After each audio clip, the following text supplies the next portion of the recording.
नमस्कार and welcome to planet 4। Qatar बार बार मोदी और भारत को धमकी दे रहा था। क्या अब पुतिन ने कतर को जवाब दे दिया है? मोदी पर दिए गए पुतिन के बयान से कैसे कतर की अकल ठिकाने लगी होगी? क्या भारत पर दिया गया पुतिन का बयान कतर के लिए तगड़ी वार्निंग है? कतर की अकड़ ठिकाने लगाने के लिए मोदी ने कौन कौन से हथकंडे अपनाने शुरू कर दिए हैं?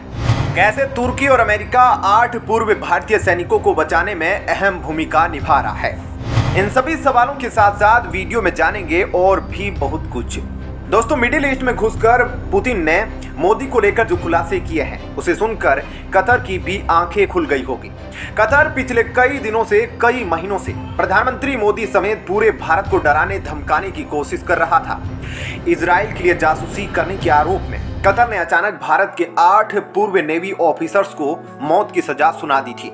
कतर को लगा था कि हमास युद्ध में भारत डर जाएगा और इजराइल की मदद नहीं करेगा, लेकिन अब ऐसा लग रहा है कि भारत के सबसे अच्छे दोस्त पुतिन ने कतर के एरिया में घुसकर उसकी बैंड बजा दी है। पुतिन ने साफ कर दिया है कि मोदी कच्ची मिट्टी के खिलाड़ी नहीं। मोदी को डराना और धमकाना किसी के बस की बात नहीं। पुतिन ने दुनिया को चेतावनी देते हुए कहा कि मोदी एक सच्चा देशभक्त है जो अपने देशवासियों के लिए कड़ा फैसला लेने से पीछे नहीं हटते। पुतिन के अनुसार मोदी अपने राष्ट्र के लिए न झुक सकते हैं, ना टूट सकते हैं, बल्कि मातृभूमि पर जान भी दे सकते हैं। पुतिन ने मोदी के बारे में कहा कि मैं मोदी की ईमानदारी और भारतीय लोगों के प्रति उनका समर्पण देखकर हैरान हूं। जब पुतिन मोदी के बारे में ये सभी बातें बोल रहे होंगे तो कतर खिड़की के बगल में कान लगाकर बहुत ध्यान से सुन रहा होगा। कतर को पता चल गया होगा कि वह भारत से पंगा लेकर ज्यादा समय तक टिक नहीं सकता। रूस भारत का दोस्त है और यह दोस्ती पिछले 60 सालों में एक दूसरे के लिए दिए गए बलिदान से बनी है। जब भारत और रूस की दोस्ती फॉर्म में होनी है तो पाकिस्तान क्या अमेरिका भी पीछे हटने को मजबूर हो जाता है। शायद इसी बात की आहट अब कतर को लग गई होगी। अब तक उसे पता चल जाना चाहिए कि मिडिल ईस्ट में भारत और रूस की जोड़ी कुछ बड़ा करने जा रही है। सऊदी और यूएई इस बात को समझ गए हैं कि उन्होंने भारत के साथ अपने रिश्तों को काफी बेहतर बना लिया है, लेकिन कतर आज भी पाकिस्तान के चक्कर में बालू फांक रहा है, जिसके फलस्वरूप वह भी पाकिस्तान की तरह पूरी दुनिया में अलग थलग पड़ जाएगा और उसके चमकते हुए इमारतों में जंग लगने लगेंगे। कतर को अब धीरे धीरे अलग थलग होने का डर सता रहा है। शायद इसी कारण उसने अब भारत के प्रति नरम रवैया अपनाना शुरू कर दिया है। खबर आ रही है कि कतर की जेल में कैद भारत के 8 पूर्व नौसैनिकों से वहां मौजूद भारत के एम्बेसडर विपुल ने मुलाकात की है। यह मुलाकात 3 दिसंबर को हुई थी। विदेश मंत्रालय के प्रवक्ता अरिंदम बागची ने इसकी जानकारी 7 दिसंबर को दी। बागची ने कहा, हमने पूर्व नौसैनिकों की मौत की सजा के खिलाफ अपील की थी।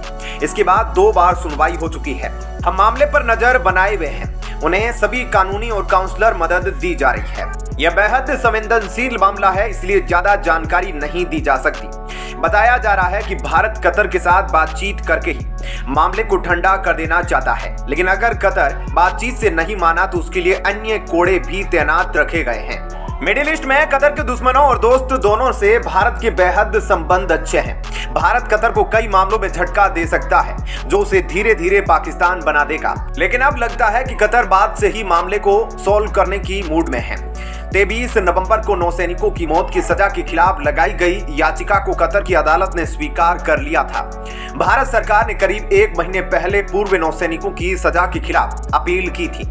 विदेश मंत्रालय के प्रवक्ता अरिंदम बागची ने 9 नवंबर को अपील दायर करने की जानकारी दी थी।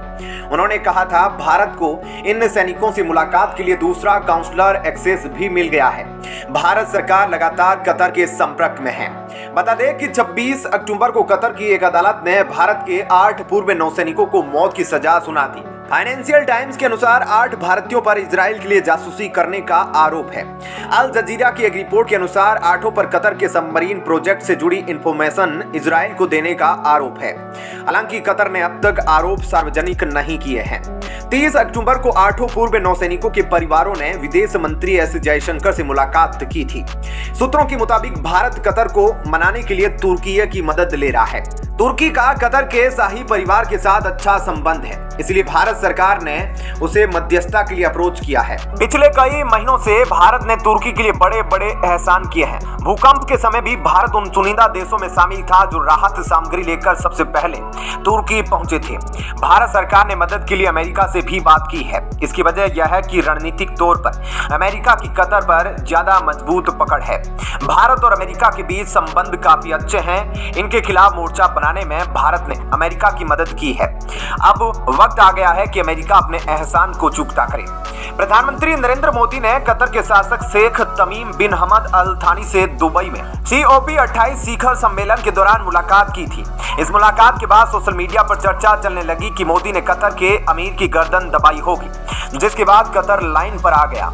लेकिन मेरे अनुसार ऐसा कुछ नहीं हुआ होगा, बल्कि मोदी ने कूटनीति और बातचीत के सहारे कतर से अपने रिश्ते सुधारने पर ध्यान केंद्रित किया होगा। इस दौरान दोनों नेताओं ने काफी देर तक बातचीत भी की थी। मुलाकात के एक दिन बाद 2 दिसंबर को प्रधानमंत्री मोदी ने ट्वीट कर बताया था, कल दुबई में COP28 शिखर सम्मेलन के मौके पर कतर के अमीर महामहिम शेख तमीम बिन हमद अल थानी से मिलने का अवसर मिला। द्विपक्षीय साझेदारी की संभावना और कतर में भारतीय समुदाय की भलाई पर हमारी अच्छी बातचीत हुई। कतर की ओर से इस मुलाकात को लेकर कोई खास जानकारी नहीं दी गई है। इस पूरी अपडेट और विश्लेषण पर आप अपनी राय नीचे कमेंट में जरूर लिखें। जल्द मिलते हैं एक और नई अपडेट के साथ। चैनल को सब्सक्राइब कर लीजिए ताकि आप सभी तक नेक्स्ट वीडियो आसानी से पहुंच सके। वीडियो अंत तक देखने के लिए धन्यवाद। जय हिंद।